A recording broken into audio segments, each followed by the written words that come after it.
बहुत सारे लोगों के मन में सवाल होता है कि अभी 14 साल तो चल ली कंपनी, लेकिन आगे ना चल पाई तो क्या गारंटी है? दोस्तों, गारंटी वर्ड दुनिया में होता नहीं है एक्चुअली।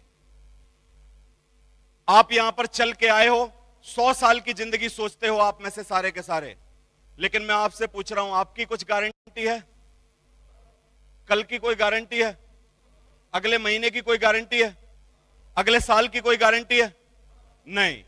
लेकिन मैं एक बात जरूर बताना चाहता हूं कि कंपनी चलेगी कि नहीं, एक प्रमाण से बता रहा हूं। अगर मैं आप में से आके माइक लेके सब लोगों से ये पूछूं कि भैया तुम में से किसी ने अमेरिका देखा है, तो आप बोलोगे जी नहीं देखा, क्योंकि अमेरिका तो गए नहीं आप।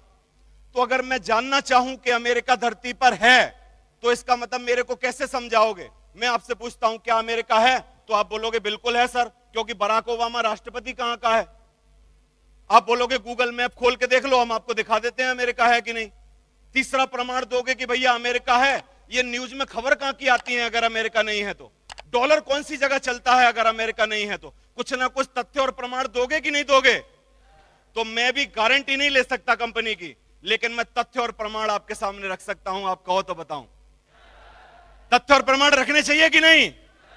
दुनिया में गारंटी कुछ नहीं होती, जीवन में तथ्य और प्रमाण होते हैं। 14 साल से कंपनी चल रही है और आगे 140 साल और चलने वाली है, क्योंकि आप जितनी भी पुरानी कंपनियों को देख लो, यूएस पोलो को देख लो, सैमसंग को देख लो, सोनी को देख लो, मर्सिडीज को देख लो, और दुनिया की जितनी कंपनियों को देख लो, अरे ये एक एक प्रोडक्ट बेच के सालों चल गई, 150 साल चल गई। हम लोग एक हफ्ते में 10,000 प्रोडक्ट बेच रहे हैं, बताओ कितने साल चलेंगे भाई? कितने साल चलेंगे? अरे कंपनी जब बंद होती है, कंपनी कब बंद होती है? कंपनी 3 सूरतों में बंद हो सकती है। एक, उसका सामान बिकना बंद हो जाए, सही है।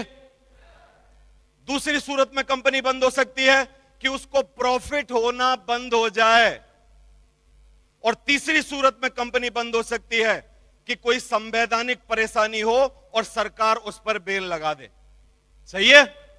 इन 3 सूरतों के अलावा अगर आपकी एक छोटी सी भी परचूनी की दुकान है, तो क्या आप उसको चाह के बंद करना चाहोगे? तो भैया हमारी कंपनी के 5 डायरेक्टर हैं। जिस दिन से मैं कंपनी को जानता हूं, आज से 11 साल पहले, जब कंपनी में हफ्ते की 200 सेल भी नहीं आती होंगी पूरी कंपनी की, उस दिन से मैं जानता हूं। तब से लेके 14 साल से इस बिजनेस को बैठे हैं लेके, और आजकल जब टारगेट क्लोज होता है तो लास्ट के हफ्ते में 10,000 सेल भी एक वीक की चली जाती हैं। कोई आदमी 200 से लेके 10,000 तक अपने धंधे को लाया तो बंद करने के लिए लाया होगा? भागने के लिए ही लाया होगा? 25,000 सर बता रहे हैं, नया डाटा है, 25,000 एक हफ्ते की सेल जाती हैं। Thank you very much. आपको बात समझ में आ रही है कि नहीं? लेकिन आप बोलोगे कि सर भगने वाली भी तो कुछ ना कुछ कंपनियां होती हैं, उनकी भी तो बताओ। बता रहा हूं ना, बता रहा हूं, बताऊं? अब कंपनी भागेगी कौन सी, उसके भी 3 सिम्टम सुन लो। एक, नंबर 1, जब भी आपके पास आएगी भागने वाली कंपनी, तो आपको एक डायलॉग बोलेगी कि आप हमारे साथ आ जाओ, और आप बोलोगे कि फिर आके करना क्या है, तो कंपनी बोलेगी करना कुछ नहीं है आपको। सबको एक ही वादा करती है कंपनी जो भगती है, क्योंकि फाइनेंस कंपनियां पैसे कलेक्ट करने के लिए हिंदुस्तान में घूमती हैं, और वो सबको एक ही बात बोलती हैं, सबको एक ही बात, कि आप सिर्फ हमारे साथ पैसे दे दो, 5,000 दोगे तो 4 साल बाद हम 20,000 करके लौटा देंगे।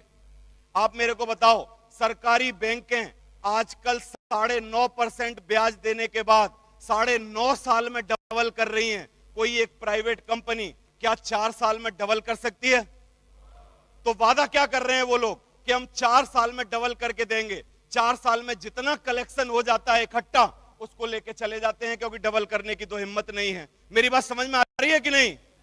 हमारी कंपनी प्योर सेलिंग बिजनेस करती है, बेचती है प्रोडक्ट, और दुनिया में जितनी भी कंपनियां प्रोडक्ट बेच रही हैं, तो अगर बेचेंगी तो कमीशन जनरेट होगा कि नहीं होगा, बोलो?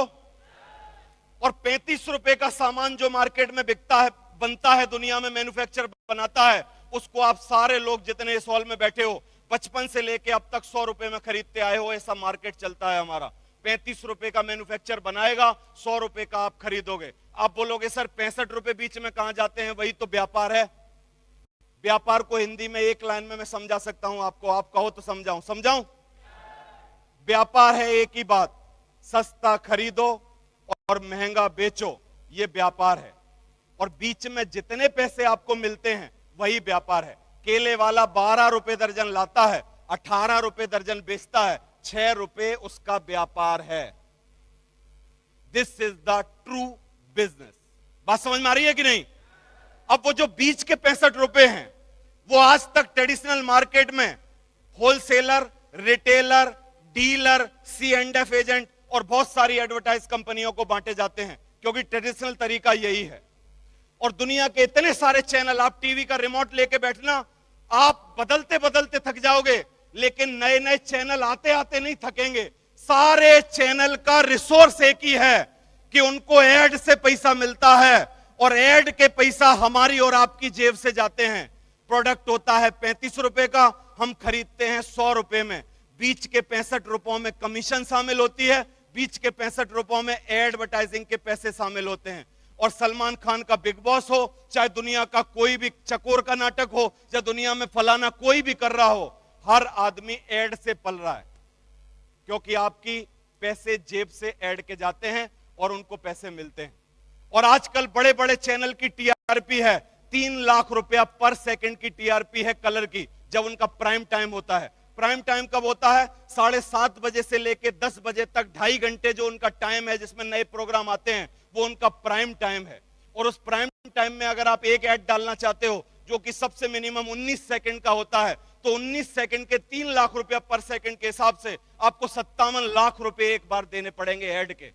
मैं आप सब समझदार लोगों से ये पूछना चाहता हूं, ये 57 लाख रुपए जाते किसकी जेब से हैं? किसकी जेब से जाते हैं? ये दुनिया में ट्रेडिशनल मार्केट में ऐसा ही होता आया है। लेकिन आप बोलोगे कि सर नेटवर्क मार्केटिंग इसमें से क्या अलग कर रही है? तुम भी तो 35 का सामान 100 में बेच रहे हो। हां, हम भी 35 का सामान 100 में बेच रहे हैं, लेकिन हम एक महान काम कर रहे हैं। इसलिए मैं अपनी कंपनी को दुनिया की सबसे सर्वश्रेष्ठ अपॉर्चुनिटी बताता हूं, और आई विल प्रूव इट कि दुनिया का इससे बढ़िया दूसरा कोई काम नहीं है। बताऊं वो क्या कर रहे हैं? वो मोटे मोटे पेट वाले लालाओं को कमीशन बांट रहे हैं, जो C&F हैं, डिस्ट्रीब्यूटर हैं, होलसेलर हैं, डीलर हैं। आजकल अगर आप रिटेलर भी बनना चाहते हो तो आपको गुड़गांव में 3 करोड़ रुपए की दुकान लेनी पड़ेगी, 2 करोड़ का स्टॉक डालना पड़ेगा, 50,000 बिजली का बिल देना पड़ेगा, 1 लाख रुपया तनख्वाह देनी पड़ेगी मजदूरों की, तब आपका एक रिटेल का शोरूम बनेगा। सच बात है। और मुझे बड़ी दया आती है उन रिटेलरों को शकल देखने के बाद। 5 करोड़ रुपए लगा के मेन शोरूम के काउंटर पे बैठ के और वहां देखता है शटर की तरफ कि धंधा आज कुछ मंदा है, कोई आ नहीं रहा। और सिक्योर लाइफ क्या करती है बताऊं?